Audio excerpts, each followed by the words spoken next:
하나님 말씀 욥기 4장 말씀 오늘 한 번 더 교독을 하겠습니다.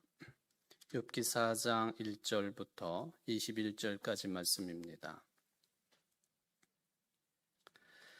대만 사람 엘리바스가 대답하여 이르되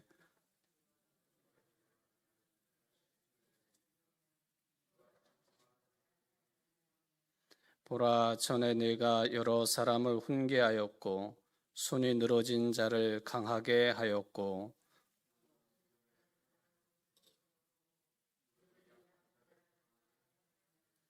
이제 이 일이 내게 이름에 내가 힘들어하고 이 일이 내게 닥침에 네가 놀라는구나.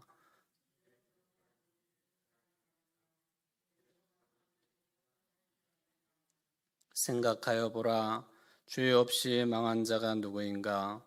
정직한 자의 끊어짐이 어디 있는가?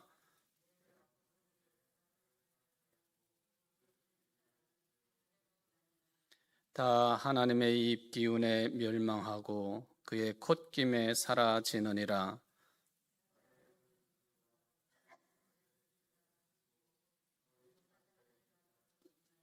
사자는 사냥한 것이 없어 죽어가고 암사자의 새끼는 흩어지느니라.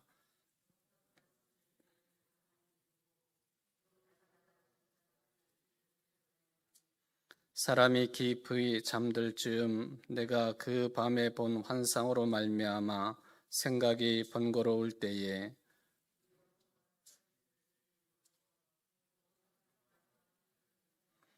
그때에 영이 내 앞으로 지나매 내 몸에 털이 주뼛하였느니라.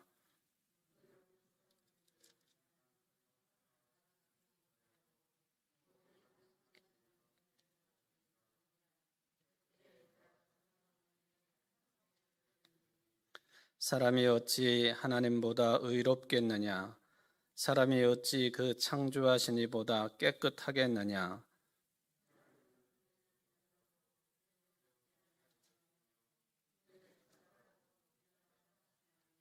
하물며 흙집에 살며 티끌로 털을 삼고 하루살이 앞에서라도 무너질 자이겠느냐?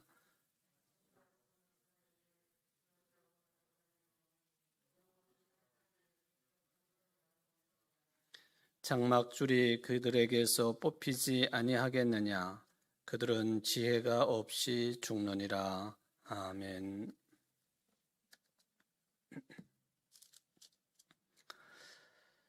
오늘은 욥기 4장 중에서 세 단락으로 구분을 한다고 말씀을 드렸는데 1절부터 6절까지가 첫 번째 단락입니다. 엘리바스가 욥에게 권면을 하는 그런 내용인데 상당히 점잖은 말투로 그리고 인간 사회의 기준으로 보면은 아주 좋은 뜻으로 욥에게 이제 권면의 말문을 여는 내용이 1절부터 6절까지 내용입니다. 1절부터 6절까지 내용을 보면은 욥이 이 엘리바스가 보기에도 물론 이제 친구지간이라고 되어 있는데 또 한편으로 보면은 각 지역을 지배를 하는 지배자 역할을 하고 있는 욥이고 또 엘리바스인데 이 욥이라고 하는 인물이 어떤 인물이었는지를 엘리바스는 잘 알고 있었던 것 같습니다. 그래서 내가 이전에는 이랬던 사람 아니냐 하는 그런 투의 내용을 언급을 합니다. 오늘 본문은 그런 내용이죠. 3절에 보면은 보라, 전에 네가 여러 사람을 훈계하였고 손이 늘어진 자를 강하게 하였고 넘어지는 자를 말로 붙들어 주었고 무릎이 약한 자를 강하게 하였거늘. 그 욥이라고 하는 인물이 동방의 의인이고 하나님을 잘 경외하는 인물이었다 하는 것은 우리들이 잘 알고 있는 사실인데 이 엘리바스의 언급을 통해서 동방의 의인이었고 또 하나님을 경외하는 사람인 욥이 지도자로서 그리고 권면을 하는 사람으로서 주변 사람들에게 또는 자기가 영향력을 끼칠 만한 모든 대상들에게 구체적으로 어떻게 살았던 인물인가 하는 것을 찾아낼 수가 있겠습니다. 여러 사람을 훈계했다. 훈계라고 하는 것은 보통 높은 사람이 낮은 사람에게 하는 그 내용이 훈계 아닙니까? 또 손이 늘어진 자를 강하게 했다. 약자를 돌보는 일을 잘했던 욥이라고 하는 뜻입니다. 넘어지는 자를 말로 붙들어 주었다 하는 표현도 마찬가지입니다. 무릎이 약한 자를 강하게 하였다. 언제나 다른 사람들을 위해서 말이 됐던 또는 직접적인 행동, 삶이 되었든지 간에 이렇게 세워주고 강하게 하고 또 붙들어주고 훈계하고 이런 일을 주로 했던 욥. 그런데 지금 너의 모습을 보니까 그랬던 내가 어쩐 일이냐. 네가 힘들어하고 그런 일들이 내게 닥침에 내가 놀라는구나. 하나님을 경외하던 그런 삶, 그리고 동방의 의인으로서의 삶이 아주 자자하게 좋은 소문으로 났던 이 욥이 이런 지경이 된 것과 그리고 이전의 삶이 어떠했는지를 아주 점잖은 말투로 엘리바스가 비교해주고 있고, 물론 방점은 지금 현실의 모습에 있기는 합니다. 그랬던 내가 무슨 일이냐 하는 것이죠. 이랬던 내가 지금 어쩐 일이냐 하는 그런 이야기가 되겠습니다. 이렇게 이제 엘리바스가 욥에게 말문을 여는 그런 내용이 이제 1절부터 6절까지 첫 번째 단락이 되겠습니다. 오늘 이제 두 번째 단락부터 보겠습니다만은 7절부터 11절까지 내용이에요.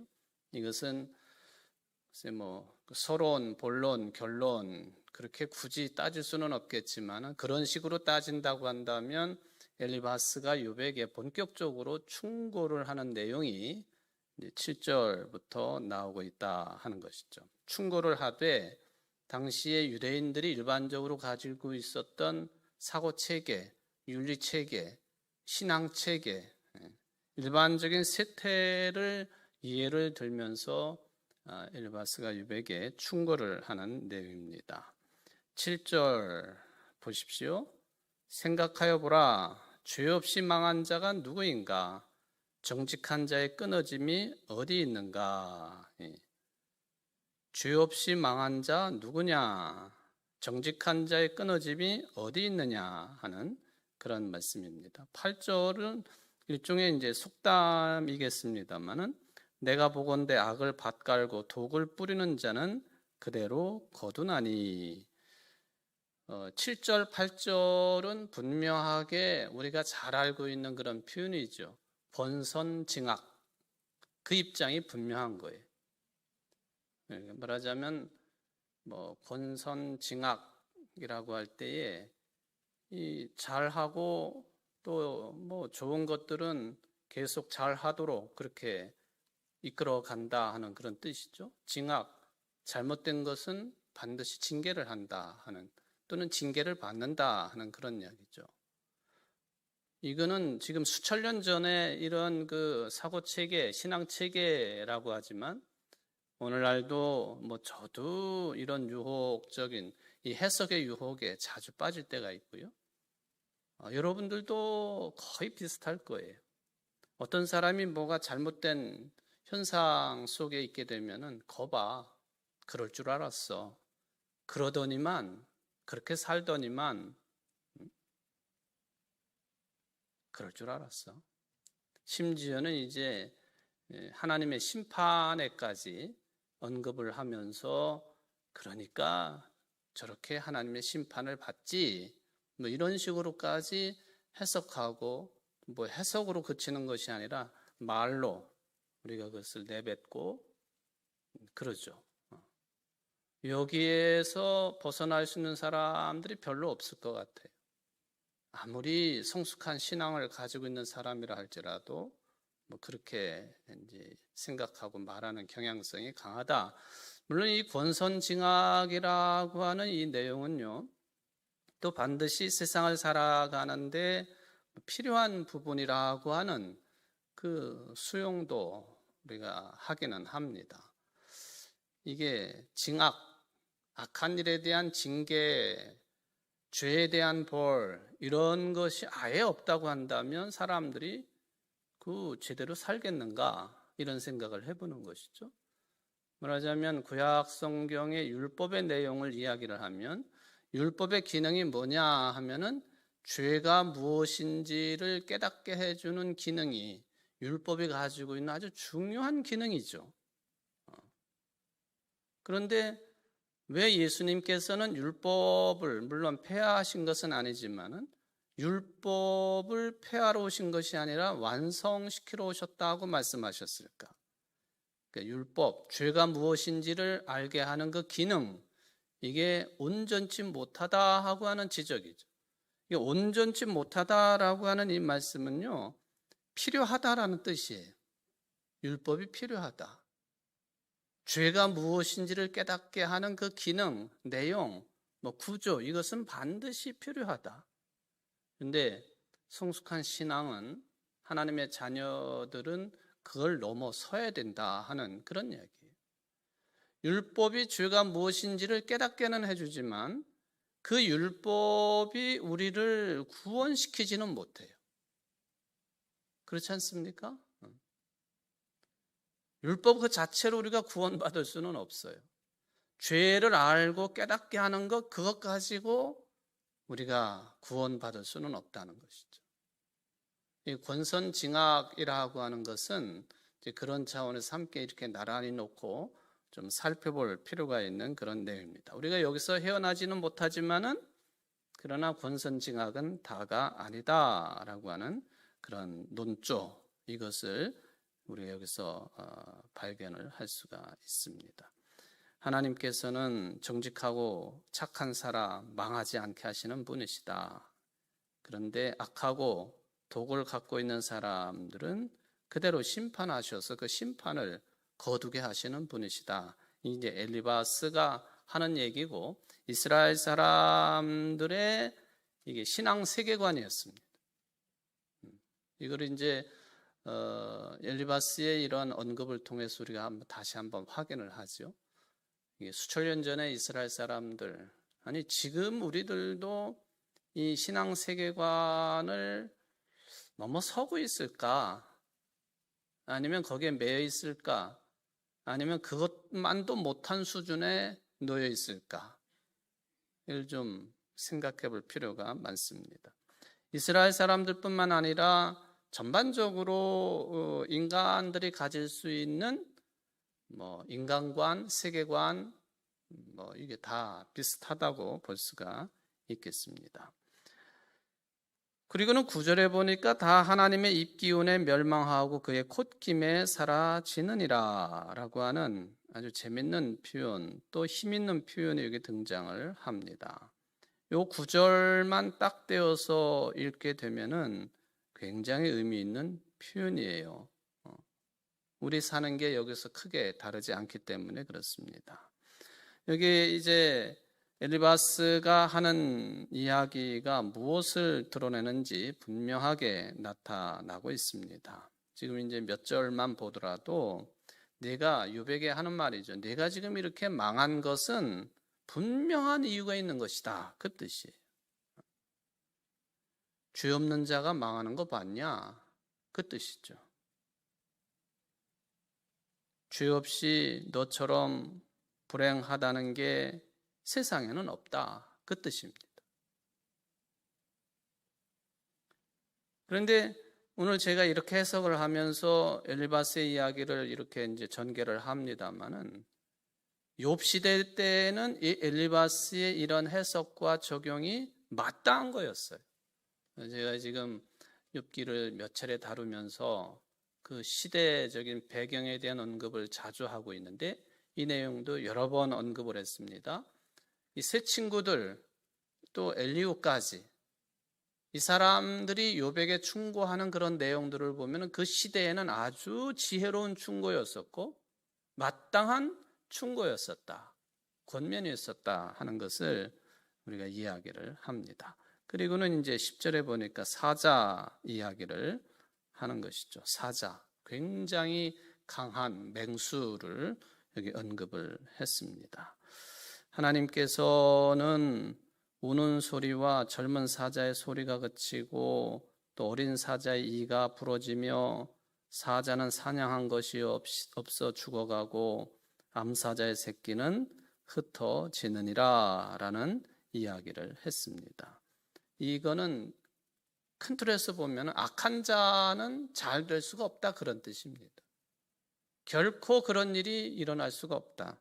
악한 자가, 죄를 지은 자가, 잘못을 저지른 자에게 그게 징벌이 다가오고 또 그런 사람들이 잘 되는 것은 있을 수가 없다. 그런 뜻이죠.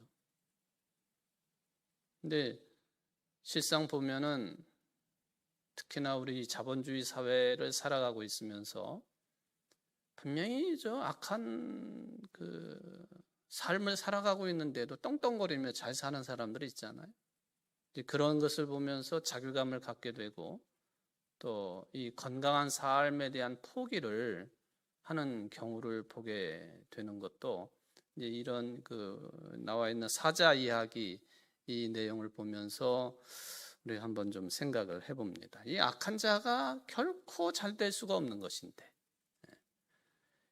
이 악한 자가 잘 되는 것이 보편적이다 하면은 누가 선하게 살겠습니까? 누가 모범적으로 살겠느냐 하는 거예요. 누가 도덕윤리를 지켜가면서 인간애를 가지고 살겠느냐 하는 것이죠.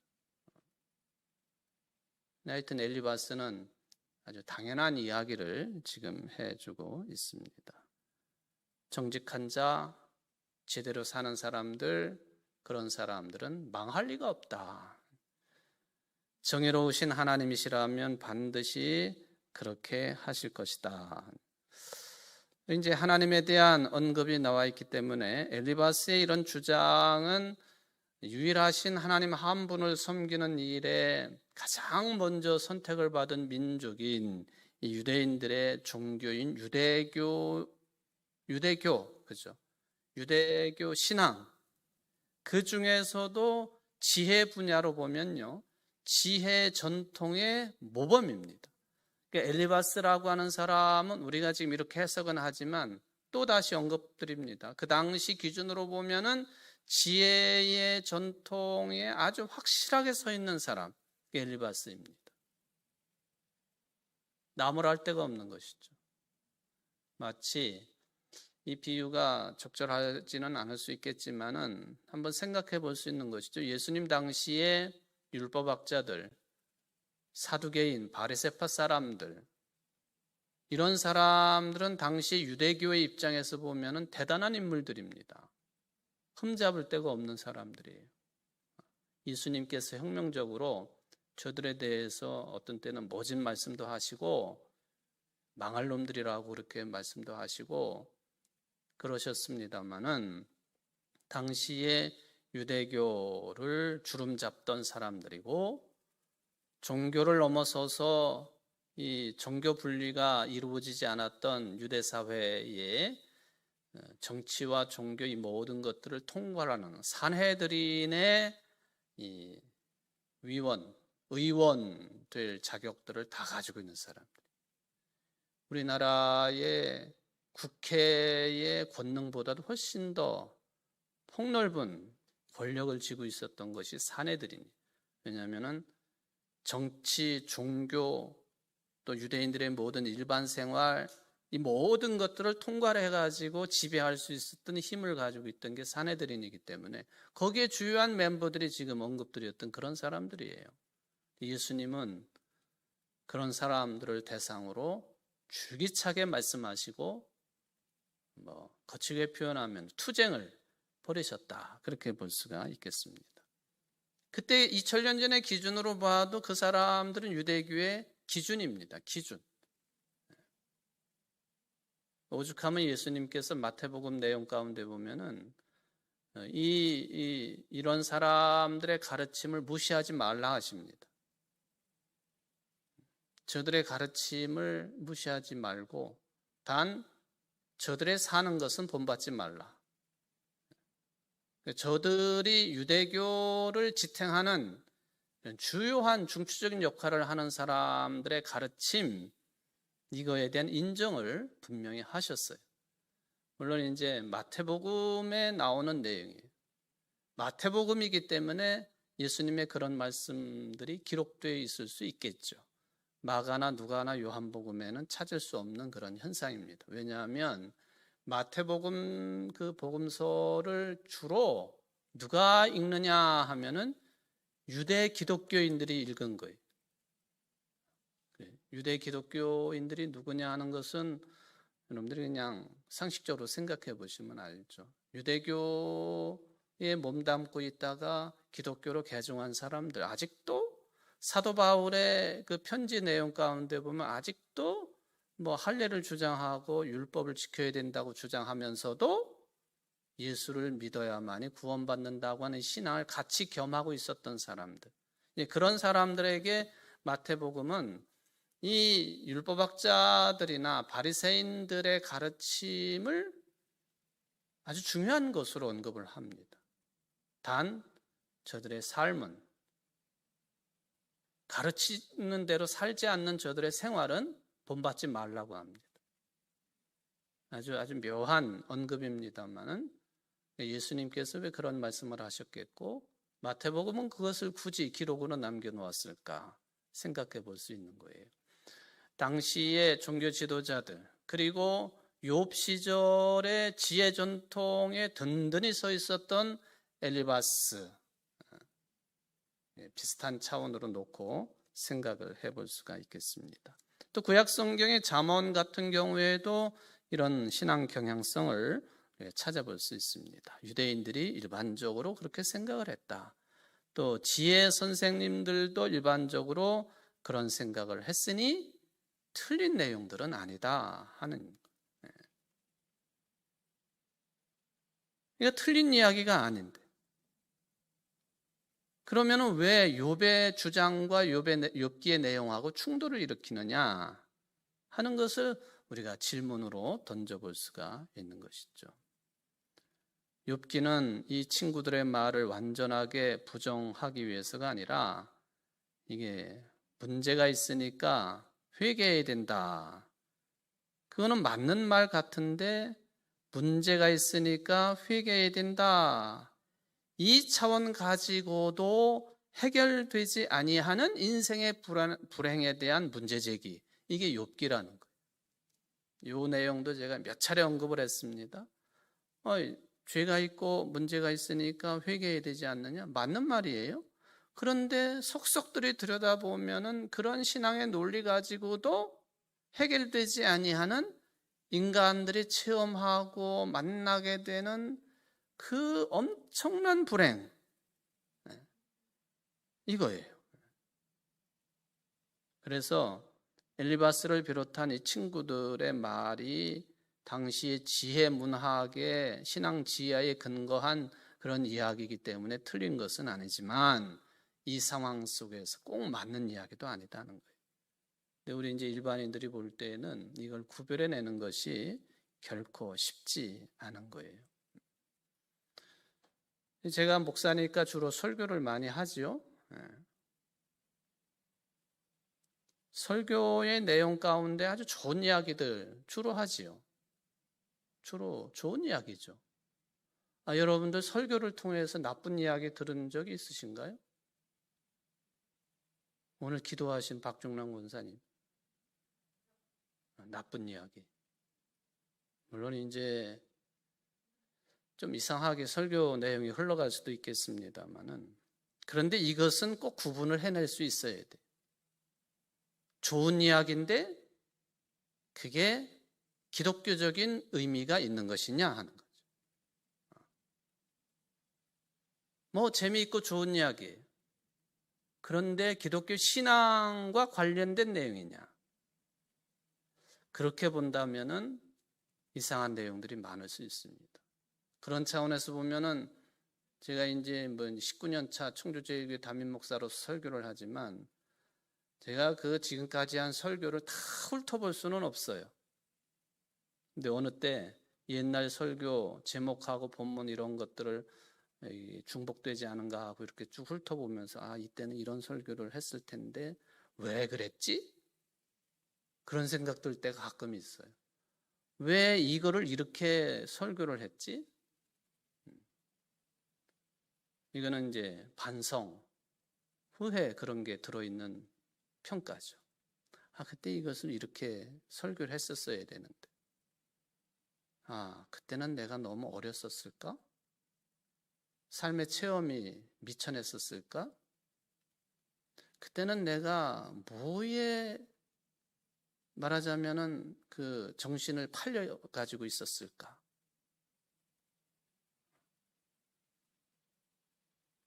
정상이 아니었겠구나. 그런 생각.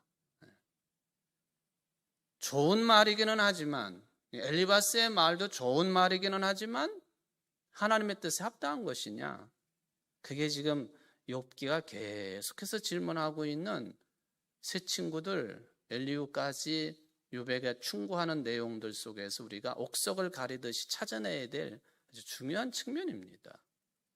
이제 좀 지루하겠지만은 이 작업이 한참 이루어져야 돼요. 욥기를 다루려면. 그래서 욥기를 강해한다고 하는 것이 쉬운 건 아닌 것 같아요. 왜냐하면 비슷비슷한 평가와 내용들이 계속 반복이 돼야 되기 때문에 그러다가 끄트머리에 가서 어떤 결론을 땅 때리는 것이라서 지루하다라고 봐도 될 것 같습니다. 구분하기 어려워요.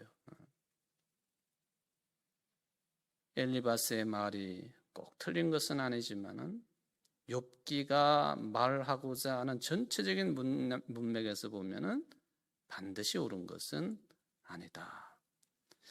그래서 어떤 학자는 그렇게 이야기를 합니다.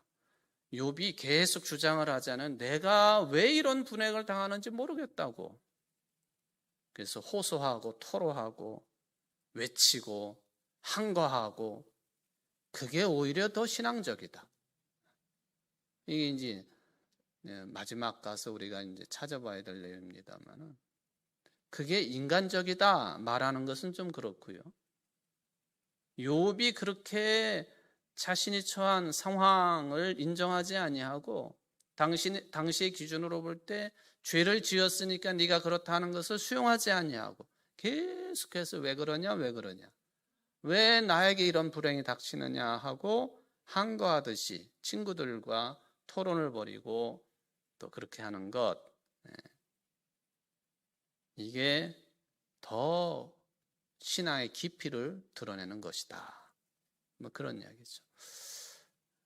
좀 그게 더 비신앙적인 게 아닌가요? 라고 생각할 수도 있겠습니다만은 어쨌든 두 번째 단락을 통해서 우리가 그런 내용을 정리를 해봅니다. 세 번째 단락입니다. 12절부터 이제 마지막 21절까지죠.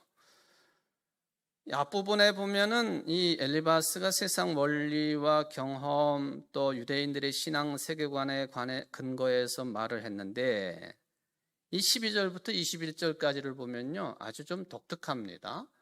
전반부 7절부터 이야기를 해도 마찬가지인데 이게 일반적으로 유대인들이 모두 다 인정할 만한 그런 근거를 가지고 욥에게 추궁을 한 건데 이제 12절부터 보면은 이 엘리바스가 가지고 있는 아주 특별한 영적인 체험을 근거로 해서 욥을 추궁을 합니다. 그 차원이 다른 거예요.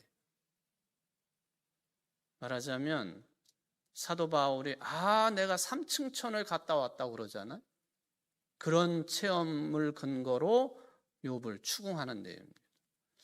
어찌 보면은 7절부터 이 두 번째 단락에 나와 있는 그 근거보다도 훨씬 더 독특하고 이거 한번 이런 데 빠지면 헤어나기 쉽지 않은 그런 근거를 주장을 합니다. 내가 신앙적으로 체험해 본 바에 따르면 내가 하나님을 만나 본 바에 따르면 예, 그런 거예요. 이게 이제 7절부터 마지막 21절까지입니다. 딱 보면은 상당한 카리스마를 품고 있는 내용이죠. 누구나 쉽게 할 수 있는 그런 체험도 아니고요.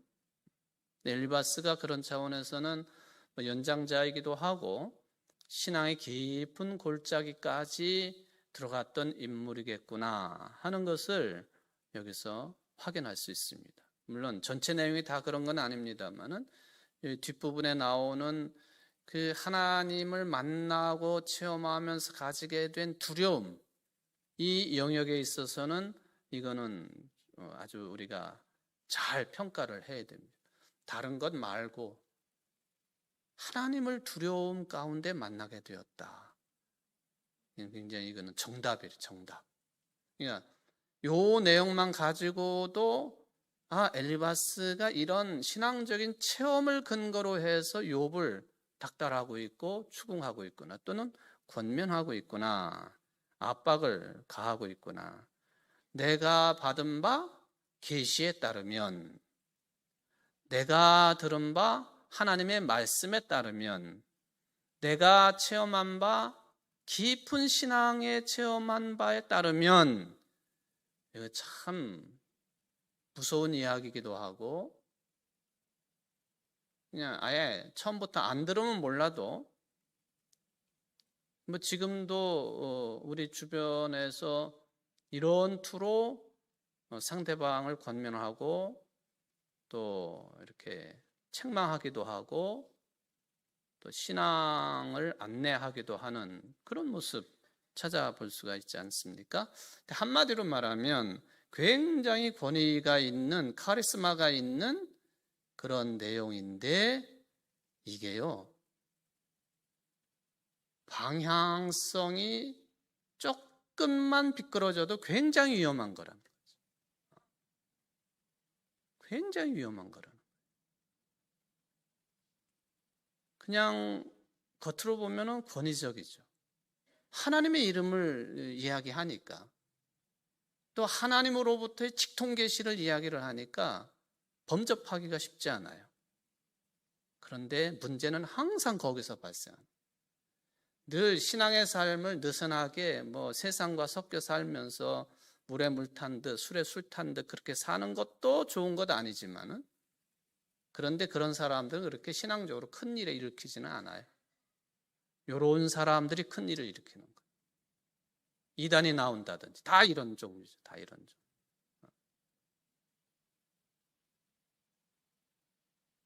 권위가 있어 보이는데 자칫하면 매우 위험한, 혼자만 위험을 맞는 게 아니라 그렇게 말한 사람들에게까지도 신앙의 흐름에, 위험에 빠뜨릴 수 있는 그런 존재들이다. 지금 엘리바스도 그렇게 평가가 될 수도 있겠습니다. 그러니까 여러분들 주변에서 나 계시 받았어, 대단하잖아요. 나는 그런 체험 없는데. 나 3층천 다녀왔어, 대단하잖아요. 나 그런 체험 없는데. 그런데 그런 말은 매우 조심스럽게 들으셔야 돼. 푹 빠져서도 안 되고. 물론 나 계시 받았다, 내가 3층천을 갔다 왔다, 이것하고 오늘 여기 엘리바스가 한 말 14절을 한번 보십시오. 두려움과 떨림이 내게 이르러서 모든 뼈마디가 흔들렸느니라. 그때에 영이 내 앞으로 지나매 내 몸의 털이 주뼛하였느니라. 그 영이 서 있는데 나는 그 형상을 알아보지는 못하여도 오직 한 형상이 내 눈앞에 있었느니라. 그때 내가 조용한 중에 한 목소리를 들으니. 구분하기는 참 쉽지 않지만 하나님 체험이 자기 자신에게 감당할 수 없는 두려움으로 다가오는 가운데에 계시를 말한다면 어느 정도는 인정이 된다는 거예요. 잘난 척하고 그리고 이런 계시를 말하면서 남을 짓밟는다든지 무시를 한다든지 취급을 안 한다든지 자기 자신의 이런 직접적인 체험과 다른 사람의 신앙관을 비교하면서 무시나 뭐 이렇게 짓밟거나 뭐 이게 다 똑같은 거예요. 이건 두려움이 아니라는 것이죠. 겸손해야 된다는 거죠. 마치 이사야서 6장에 있는 이사야가 성전에서 하나님을 배울 때에 가졌던 그 두려움. 제가 가끔 루돌프 오토라고 하는 사람이 쓴 용어 누미노제라고 하는 이 말을 사용을 합니다만, 정말로 거룩한 두려움, 그런 체험 가운데에 어떤 권면이나 충고나 이런 것은 우리가 받아들일 수 있는 내용들이다. 다양스럽게 엘리바스는 일방적으로 어떤 일반론에 근거해서 욥을 권면하고 충고하는 걸 넘어선 인물이다라고 평가할 수 있는 영역이 바로 여기에 있습니다. 하나님을 굉장히 두려움 가운데 체험한 사람. 이거는 이제 인정할 수가 있겠다라고 하는 그런 말씀을 드리겠습니다. 내가 하나님 앞에서 이런 경험을 했다. 그래서 내가 너한테 이런 말을 하는 것이다. 이런 투가 되겠습니다. 그리고 이 내용도 막 왔다 갔다 하는 게 아니라 거의 일관성을 가지고 있는 것 같습니다. 인간은 티끌과 같고 하루사이와 같고 그래서 허무하고 아무것도 기억되는 것이 없다. 이런 이야기를 하면서요. 그러니까 인간은 근본적으로 의로울 수가 없어. 그런데 왜 너는 자꾸만 내 불행을 내가 저지른 죄와 관련시키지 않고 자꾸만 너 자신을 합리화하고 있느냐. 이런 비판과 충고가 되겠습니다. 어쨌든 이 엘리바스의 이 이야기만 보면은 이제 이런 차원의 언급을 할 수가 있겠고요. 근데 우리가 늘 조심을 해야 될 것은 뭐냐 하면은 그저 한자어가 되겠습니다만은 교원 영색이라고 하는 이것으로 떨어져서는 안 된다는 것이죠. 말만 그럴듯하게 하고 진리의 중심을 잡지 못하는 말 장난에 떨어져서는 안 된다. 결론적으로 보면 엘리바스가 그런 자리에 떨어졌다라고도 볼 수가 있겠는데요. 그래도 아까 말씀드렸던 누미노제의 체험이 엘리바스에게 있기 때문에 일정 부분은 이제 받아들일 수도 있겠습니다. 우리가 쓰는 말 가운데 양두구육이라고 하는 고사성어가 있죠. 양두, 양머리에 개고기, 양머리에 개고기, 양두구육, 교원영색, 가머니설, 표리부동 다 비슷한 말들이. 말은 잘하는데 이게 속하고 다르면 이렇게 표현하는 것이죠. 또 말은 잘하는데 그 말 잘하는 것이 정말 진실이냐, 진리에 근거한 것이냐, 그건 그의 삶을 통해서도 드러나게 돼 있어요. 우리들이 추구해야 될 것이 뭐냐 하는 것을 우리 엘리바스의 이런 이야기를 통해서 좀 생각을 해볼 수가 있겠습니다. 우리 모두가 기독교인들이 말을 참 잘한다고 그러는데 차라리 침묵하는 게 좋을 때가 참 많고요. 말을 하더라도 내가 말은 참 이게 응쟁반의 옥구슬처럼 그렇게 뭐 또르르 뭐 이렇게 못하더라도 이 생각과 말과 삶이 일치가 되는 사람이라면 그런 사람의 짧은 말 한마디라고 한다면 그것은 대단한 힘을 가지고 있는 것이죠. 마치 하나님의 빛이 있으라 하심에 빛이 있었더라 하는 것처럼 힘이 있는 거예요. 말이 많다고 좋은 것은 아닙니다. 목사들은 말을 많이 하는 사람들이기 때문에 늘 조심해야 되죠. 특히 조심해야 돼요. 자, 오늘 엘리바스의 충고를 통해서 여러 가지를 생각을 해보았습니다만은 좀 전에 말씀드린 그 내용이 결론이 되겠습니다. 기도하십시다.